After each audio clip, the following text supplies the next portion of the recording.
Today, we're breaking down one of the most interesting fights of the year, Ilia Topuria versus Justin Gaethje.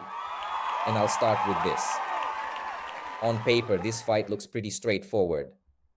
But this is fighting, and in fighting, everything can change with a single punch. That's exactly why this matchup is so interesting. In my opinion, the most likely scenario is a striking battle. First of all, I don't see Gaethje wrestling. Yes, he has a wrestling background. Yes, he was a very good wrestler before he became a professional fighter. But at the highest level, he has spent years fighting almost exclusively as a striker. Throughout his entire career, he has very rarely looked for takedowns.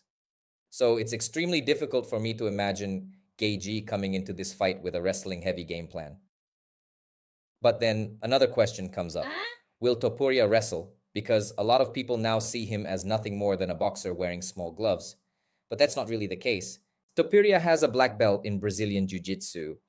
And early in his career, many people actually viewed him primarily as a grappler. Over the last few years, his boxing has improved so dramatically that most fans now think of him as an elite striker. But that doesn't change the fact that wrestling is still a major part of his skill set. And there is another important detail. Topuria has one of the best takedown defenses in the division.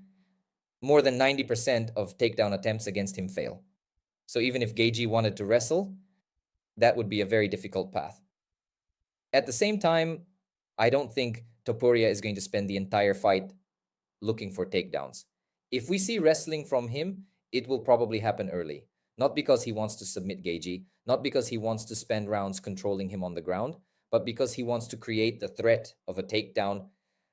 He wants Gaethje reacting to level changes, thinking about defending his legs, thinking about more than just punches. We've already seen something similar in the Holloway fight. Even though Topuria spent most of that fight striking, he still reminded everyone that wrestling was available whenever he wanted it. So I wouldn't be surprised if he mixes in one or two takedowns early and then goes right back to striking, because I think Topuria's main objective is very simple. Knock Gaethje out, and I see two main ways he can do it. The first is catching Gaethje coming in. We all know Gaethje's style. His technique is unusual. His punches come from strange angles. And when he commits to those shots, openings appear. Topuria is very good at reading those moments. He is one of the best counter-punchers in the sport today. But there is another possible scenario. We've seen Topuria slowly take away space, cut off the cage, force opponents backward, push them toward the fence, and once they're there, he starts building pressure, working combinations, attacking the body, attacking the head, making opponents lower their guard, and then finding the finishing shot. So it's entirely possible we see that version of Topuria as well. That said, writing off Gaethje would be a huge mistake. Yes, the Paddy Pimblett fight looked terrible. Yes, he didn't look like himself. But context matters. He wasn't in ideal condition. There were health issues. There was the situation with antibiotics. So I don't think it's fair to judge his entire future based on that one performance. Because even today, Gaethje remains one of the most dangerous strikers in the division. Earlier in his career, he was more of a wild brawler. These days, he's much more disciplined. He manages distance better. He chooses his moments better. He controls the pace better. And he can still create problems for absolutely anyone in this weight class. Most importantly, he still has serious power in both hands. And if anyone thinks Topuria is invincible, that's not true either. And we've already seen Jai Herbert catch him with a head kick. And Topuria was badly hurt. He was in real trouble. But what happened next? He recovered, came back, and put Herbert to sleep. So saying that Topuria can't take a punch would be completely wrong. In fact, at this stage of their careers, I think his chin looks far less worn than Gaethje's. I'm not saying Gaethje has a glass chin. That's not true. But he has been dropped many times. And he has been through an incredible number of wars. The amount of damage he has accumulated over the years is enormous. That's one of the reasons why, if I have to choose who is more likely to score the knockout first, I'm leaning toward Topuria. The Oliveira fight convinced me of that.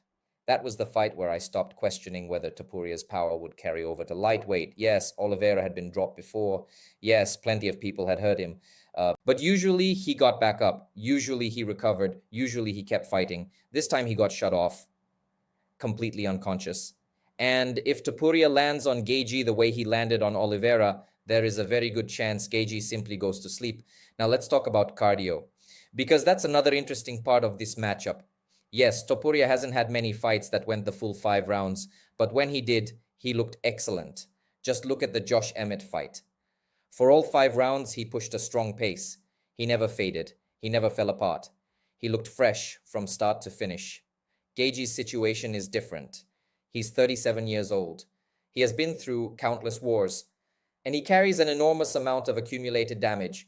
There have been fights where he clearly slowed down in the later rounds. So if this fight somehow reaches the 4th or 5th round, I like Topuria's chances more and more. So my main prediction looks like this. Topuria shows the threat of wrestling early, then settles into a striking battle, looks for counters, looks for clean shots, and tries to finish the fight before the scorecards are needed. My prediction is Topuria by knockout in the 1st or 2nd round. But this is fighting. And that's why we're all watching. Because Gaethje can flip the entire fight with one punch, one wild overhand, one huge counter. Or maybe he destroys Topuria's lead leg with those brutal low kicks, and suddenly everything changes. On paper, everything looks pretty clear, but plenty of fights looked clear on paper before they happened. Just remember the Strickland versus Chimaev fight. For a lot of people, that fight looked obvious before it happened. The betting odds were insane. Everyone thought Chimaev would run through him, and yet things played out completely differently than most people expected.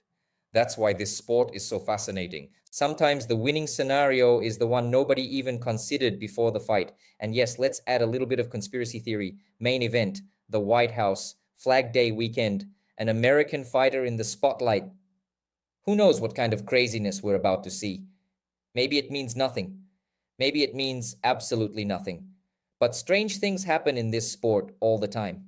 Still, if we're talking strictly about form, skills, and what we've seen recently, my prediction stays the same. Ilia Topuria by knockout in round 1 or round 2.